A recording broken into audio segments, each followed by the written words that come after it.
বিষয়া এমএলএ সকলে তেওঁৰ ঘৰত আপোনাৰ জুনমণি ৰাভাৰ ঘৰত গৈ উপস্থিত হোৱা দেখা নাই বা তেওঁৰ মাতৃৰ ওচৰত তেওঁৰ প্ৰেৰণা তেওঁৰ যিটো আপোনাৰ দুখৰ আপোনাৰ ভুক্তভোগী হোৱা দেখা পোৱা নাই আমি চৰকাৰে তেওঁলোকৰ ওচৰত আপোনাৰ মানে কোনো ধৰণৰ আশাও দেখা নাই আমি এতিয়া আমি সংবাদ মাধ্যমত এটা কথা স্পষ্ট কৰিব লাগিব জুনমণি ৰাভা ন্যায় পাব নে নাপায় জুনমণি ৰাভাৰ আপোনাৰ সিবিআই ইনকুৱাৰী দিয়া হ'ব নে নহয় নে আপোনালোকৰ সংবাদ মাধ্যমত আমাৰ মুখ্যমন্ত্ৰীয়ে সিবিআই ইনকুৱাৰী দিয়া হ'ব বুলি কৈ থাকিব নে দিয়া অৰ্পণ কৰা হ'ব আৰু জুনমণি ৰাভা এনেকুৱা আপোনাৰ এই ধৰণৰ লুকাই যাব নেকি আমাৰ সেই প্ৰশ্ন আৰু অভিজিত ৰাভা যিজন ব্যক্তি অভিজিত এছআই তেওঁ আপোনাৰ কি কৰিছে পুটি এটা সম্পত্তি বিখ্যাত ডাঙৰ সম্পত্তি এটা সম্পত্তি আপোনাৰ তেওঁলোকে কি কৰিছে সম্পত্তি এটা বনাইছে আভাজ্যোতি ৰাভাই বিখ্যাত ডাঙৰ এটা সম্পত্তিৰ মালিক তেওঁ ক'ৰ পৰা পাইছে এই সম্পত্তি জালি নোট আপোনাৰ 2 নম্বৰ ইকুনত ব্যৱসায়ীসকলৰ পৰা তেওঁলোকে যি স্পষ্ট ব্যৱসায়ীসকলৰ পৰা লেনা কৰিছে এই সমূহ আপোনাৰ যিসমূহ আপোনাৰ সংবাদ মাধ্যমৰ বাৰংবাৰ উৰাই আছে তেওঁলোকে এতিয়ালৈকে কিন্তু কোনো ধৰণৰ ব্যৱস্থা লোৱা আমি দেখি পোৱা নাই এটা কথা আমি আপোনালোকৰ সংবাদ মাধ্যমত ক'ব খুজিছো যে জুনমণি ৰাভাৰ আমাক ন্যায় লাগে আৰু আমাৰ এই কথা আমাৰ মুখ্যমন্ত্ৰী মহোদয় আৰু আমাৰ ডিজিপি মহোদয়ক আমি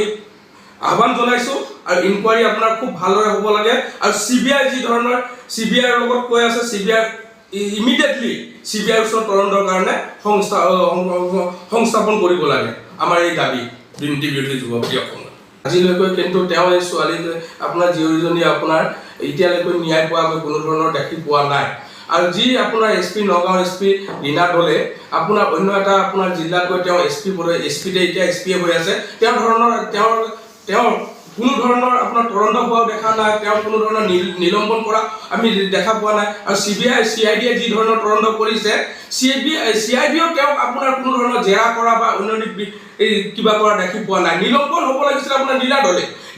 কিন্তু এতিয়ালৈকে আপোনাৰ নিলম্বন হোৱা নাই তেওঁ অন্য এটা জিলাত গৈ হাইলাকান্দিত গৈ তেওঁ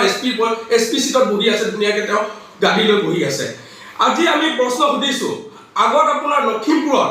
লখিমপুৰৰ যিজন এছপি আছিলে সেইজন এছপি নকল সোণৰ পৰা নকল জালি নোটৰ পৰা ব্যৱসায়ীসকলে আজি এই এছপি জনৰ আগৰ যিজন এছপি আছিলে তেওঁ কি ভিতৰীয়া বুজাবুজি আছিলে নেকি তেওঁ থকা সময়ত কি আপোনাৰ নকল সোণ বা জালি নোট আপোনাৰ তেওঁলোকৰ ব্যৱসায় চলা নাছিলে নেকি সেই জালি নোট যেতিয়া আনন্দ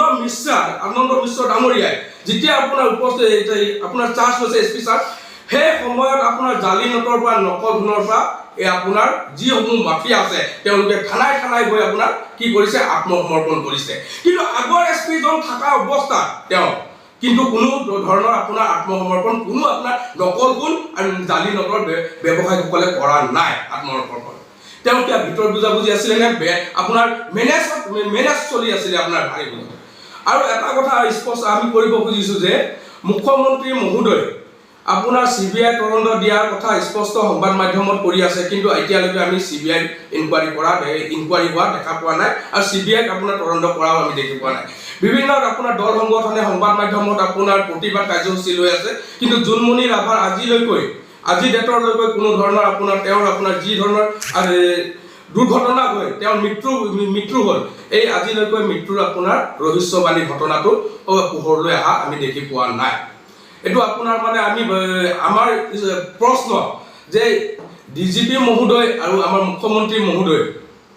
যে কোন তাৰিখে আৰু কিমান চনত আৰু কিমান দিন লাগিব আপোনাৰ এই জুনমণি ৰাভাৰ মৃত্যুৰ যিসমূহ ঘটনা সংঘটিত হৈছে এই দোষীক শাস্তি দিবলৈ আৰু লীনা দলে আপোনাৰ যে আপুনি স্পষ্টভাৱে তেওঁৰ মাতৃয়ে আপোনাৰ জুনমণি ৰাভাৰ মাতৃয়ে এজাহাৰত লিখি দিছে যে লীনা দলে নামৰ যোনজন আছে তেওঁৰ কাৰণে বিশেষ তেওঁৰ কাৰণে